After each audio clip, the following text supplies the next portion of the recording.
Assalamualaikum warahmatullahi wabarakatuh. Di sini saya Vanina Faradila dari kelompok 20 akan menjelaskan sedikit mengenai software quality assurance. Oke, jadi yang pertama kita mengenal tentang software quality assurance. Jadi, quality assurance adalah proses sistematis untuk memeriksa apakah sebuah software telah dikembangkan sesuai dengan kebutuhan yang ditentukan sebelumnya. Jadi proses ini dapat dilakukan oleh seorang QA tester ataupun seorang QA engineer. Selanjutnya ada tugas atau job desk dari quality assurance itu tersendiri. Jadi yang pertama ada melakukan analisa requirement produk software. Jadi analisa ini dilakukan oleh produk manager atau produk owner. Jadi analisa ini dilakukan dengan tujuan agar software quality assurance mengetahui requirement yang akan dilakukan.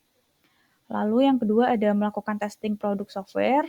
Jadi setelah analisa requirement tadi, kita sudah dapat gambaran dari requirement-nya, kita melakukan testing. Jadi testingnya kita lakukan sesuai dengan tes skenario atau test case yang telah kita buat. Lalu yang ketiga ada melakukan analisa pada hasil testing. Jadi setelah kita tes, kita melakukan analisa dari hasil testingnya. Jika berstatus fail atau gagal, maka dilakukan analisa kembali apakah gagal ini dikategorikan sebagai bugs atau error. Lalu kita tentukan juga prioritasnya apakah high, medium, atau low.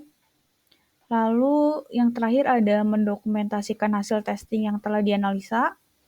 Jadi mendokumentasikan hasil testing ini tahap terakhir yang dilakukan software quality assurance. Jadi setelah kita dokumentasikan seperti membuat bugs report dan lain-lain, kita serahkan hasil dokumen itu ke project manager.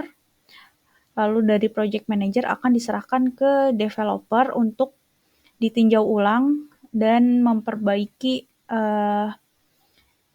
bugs sesuai dengan dokumen yang telah kita buat itu. Lalu ada beberapa tools yang biasanya digunakan oleh software quality assurance. Jadi yang pertama ada test management tools yaitu TestRail. Jadi di TestRail kita bisa mendokumentasikan test case, test plan, test skenario, dan lain-lain. Lalu ada project management tools yang biasa digunakan itu Jira, lalu ada Taiga, dan ada Trello. Lalu ada automation test yang biasanya digunakan oleh QA engineer. Jadi yang paling populer ada Catalon Studio, lalu ada Selenium, ada Cucumber, yang terakhir ada Robot Framework. Lalu selain itu ada API test, biasanya API test itu menggunakan Postman. Lalu yang terakhir ada alur kerja dari QA. Jadi alur kerja ini sesuai metode SDLC. Jadi yang pertama ada planning, yaitu mengumpulkan dokumen requirement, lalu review, analisis, dan memverifikasi dokumen tersebut. Yang kedua ada desain. Jadi desain ini kita mengumpulkan flowchart atau mockup dari software yang akan dibuat. Lalu kita membuat tes skenario dan test case dari mockup tersebut. Lalu kita mereview juga desain dari UI UX sesuai requirement. Lalu ketiga ada development atau implementasi. Jadi kita menyerahkan dokumen tes script atau test case ini untuk direview oleh project manager dan tim developer. Lalu kita standby menunggu development-nya. Lalu yang keempat ada testing. Kita melakukan testing dan membuat bug report jika dalam testing kita menemukan beberapa bugs dan error. Lalu setelah itu kita serahkan ke project manager dan project manager menyerahkan ke tim developer. Lalu setelah software tersebut diperbaiki, kita melakukan retesting. Lalu setelah itu memverifikasi hasil testingnya dan Yang terakhir kita mendokumentasikan hasil testing yang sudah kita lakukan.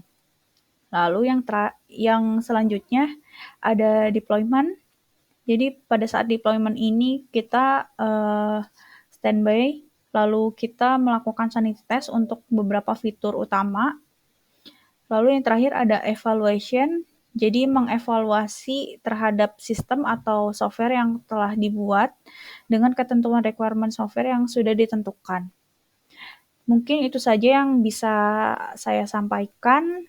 Terima kasih. Wassalamualaikum warahmatullahi wabarakatuh.